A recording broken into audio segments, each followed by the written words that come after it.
Եթե դու ամուսնանում ես եւ ուզում ես տրադիցիոն ճապոնական հարսի շոր, այսպես ասած հարսի կիմոնո, это тот еще увлекательный аттракцион։ Եթե ինչ որ մեկը պատրաստում է ամուսնանալ ճապոնական ոճով, դուք անպայման պետք է նայեք այս վիդեոն։ Այստեղ եթե դուք տեսնում եք, ինձ երկու կանայք, ես սկսեմ նրանից, որ դու ինքդ հաստատ կյանքում չես կարող հագնել քո հարսի շորը, դա անհնար է հագնել ինքնուրույն, որովհետեւ այստեղ կա 700 հատ տարբեր տեսակի ոնց որ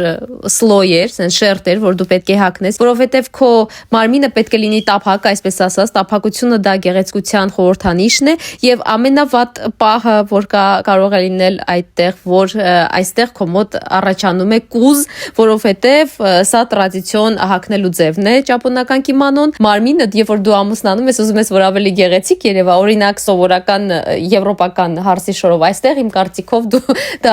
քեզ դարձնում է մի հատ փոքրիկ բոճկա, առավել եւս երբ որ դու կոլոտ ես, բայց ամենահետաքրքիր պահը դա գլուխն է, որովհետեւ